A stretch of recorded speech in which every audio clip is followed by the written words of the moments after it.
दोस्तों, हम सभी के जीवन में कभी न कभी एक ऐसा समय अवश्य ही आता है जब परिस्थितियां हमारे विपरीत होती हैं। इस समय हमें सब तरह की मुसीबतों का सामना करना पड़ता है। सब कुछ सही चल रहा होता है, फिर भी अचानक कुछ ऐसा हो जाता है जिसकी हमें ज़रा सी भी उम्मीद नहीं होती।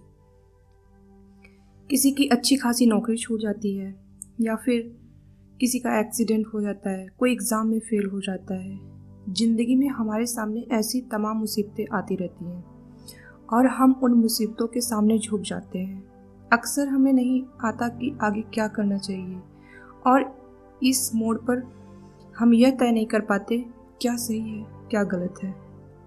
इस कठिन समय में अधिकतर लोग मुसीबतों के सामने हार मान लेते हैं, तो बहुत से लोग टूट जाते हैं। कई लोग तो ईश्वर को भी कोसना शुरू कर देते हैं, आपने मेरे साथ ही ऐसा क्यों किया। तो वहीं कुछ दूसरे भी लोग होते हैं, कुछ लोग ऐसे भी होते हैं जो मुसीबत के इन पलों में खुद को संभाल लेते हैं। दोस्तों, ये वो लोग होते हैं जो अदम्य साहसी होते हैं, जिनके हौसले बुलंद होते हैं, जिनमें कुछ कर गुजरने की चाह होती है। अब मैं आपको एक छोटी सी कहानी सुनाती हूँ। यह कहानी आपको इन सब मुसीबतों से लड़ने के लिए हौसला देगी। यह कहानी नेपोलियन बोनापार्ट की है। यह वही नेपोलियन बोनापार्ट है जिसे विश्व के सबसे महान और निडर योद्धाओं में गिना जाता है। नेपोलियन के कुशल नेतृत्व में इनकी सेना कभी पराजित नहीं होती थी। एक बार नेपोलियन आल्प्स पर्वत को पार करने के इरादे से अपनी सेना के साथ जा रहे थे। जब वो लोग आल्प्स के समीप पहुंचे तो इस विशालकाय पहाड़ को देखकर सेना में हलचल मच गई। सेना को लगा कि इस विशालकाय पहाड़ को पार करना असंभव है। नेपोलियन अपने सैनिकों के इरादों को बुलंद करते हुए सेना को पहाड़ पर चढ़ाई करने का आदेश दिया। इसी समय वहां से एक महिला गुजर रही थी। वह नेपोलियन के पास जाकर बोली, यहाँ जितने भी लोग पहाड़ चढ़ने को आए या उन्होंने प्रयास भी किया, वो सब नीचे गिरकर मारे गए। क्या तुम भी मरना चाहते हो? अगर तुम्हें अपनी ज़िंदगी से प्यार है तो वापस चले जाओ।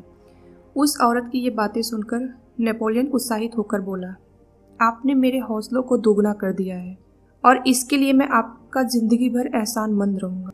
और ये कहते हुए वह तुरंत अपना हीरो का हार उतार कर उस बुजुर्ग महिला को पहना दिया। वह महिला नेपोलियन की बातों से प्रभावित होकर बोली, तुम पहले इंसान हो जो मेरी बातें सुनकर डरे नहीं, जो करने या मरने की सोच और मुसीबतों का सामना करने का इरादा रखते हैं, वो लोग कभी हारते नहीं।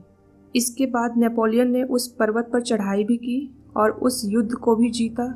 ऐसा इसलिए संभव हुआ क्योंकि नेपोलियन मुसीबतों को देखकर भागे नहीं, बल्कि उसका डटकर मुकाबला किया। दोस्तों, जिसके हौसले बुलंद होते हैं उनके सामने बड़ी सी बड़ी मुसीबतें घुटने टेक देती हैं। मनोविज्ञान के अनुसार समाज में दो तरह के इंसान होते हैं। पहले तो वे लोग होते हैं जो मुसीबत पर पूरा ध्यान लगा देते हैं और वे मुसीबत के बारे में ज़्यादा सोचते हैं, जैसे कि ये क्यों हुआ, ऐसा नहीं होना चाहिए था, हर बार मेरे ही साथ ऐसा क्यों होता है।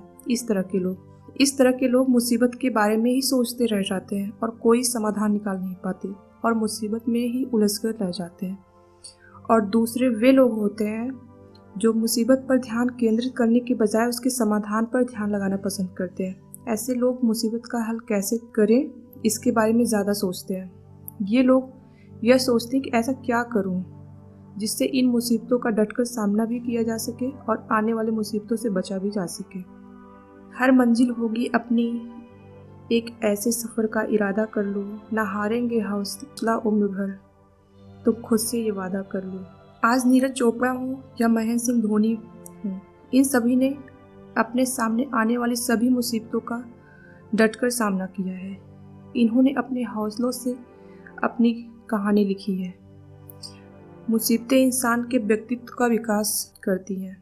दोस्तों, अंत में हम सभी को स्वीट मॉर्गन की यह बात हमेशा याद रखनी चाहिए, हमारी अधिकतर मुसीबतें हल हो जाएंगी यदि हम उनके सामने घुटने टेकने के बजाय निडरतापूर्वक उनका सामना करेंगे।